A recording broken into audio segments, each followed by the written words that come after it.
Now let's work in the opposite direction. We want to go from rectangular to polar. Now we're going to go from a point xy, and that point xy is going to be represented by a vector of length r at an angle of theta. And we're going to get these via Pythagoras, so you'll get the r value from x squared plus y squared the root, and you'll get the angle from arc tan y upon x. Now we'll go and have a look at these in the graphical calculator in just a moment.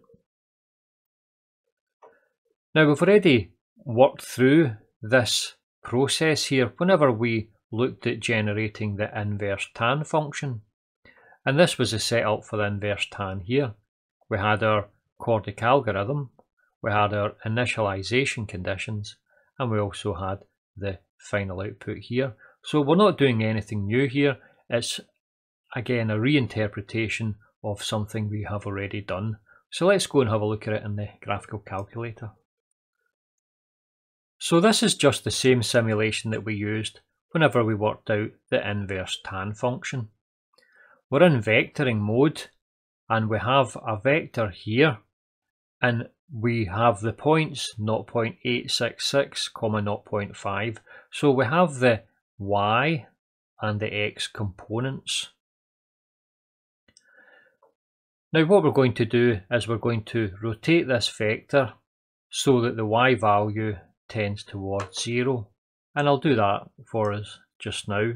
So initially we're going to rotate it in this direction, and we compare the y value, and then the y value is less, so we have to rotate it in the opposite direction.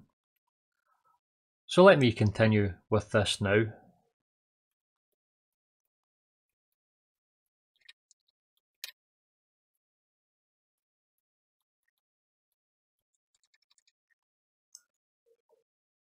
So after the 9 iterations, the vector now sits along the x-axis, so that is the y value has actually gone to 0.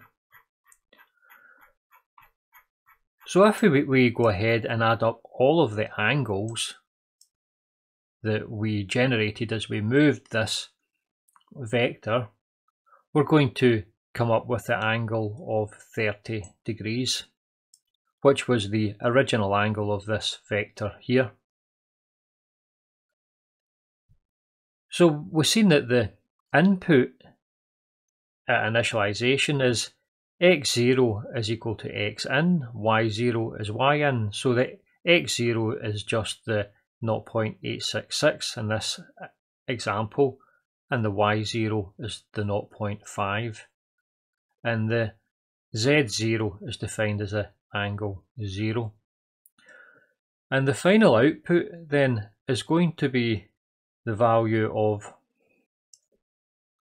the length of the original vector here multiplied by a scaling factor an.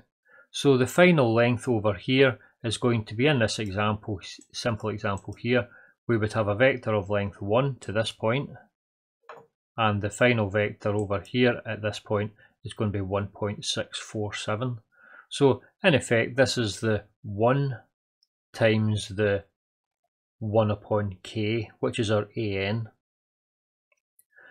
So we can see here then that the output here is going to give us the value xn, which is really what we were looking for in order to work out our rectangular to polar conversion. So this is going to give us the first part of it, which is the magnitude of the vector r.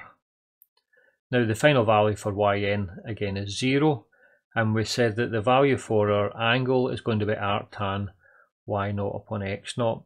So again, this is going to give us our angle of theta.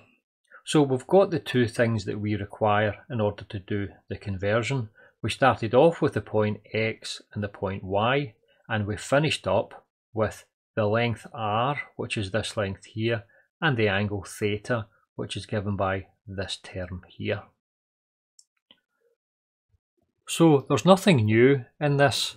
It's simply the vectoring mode used in order to generate our inverse tan, and we've seen that a few videos ago. It's just a reinterpretation of the input and the output.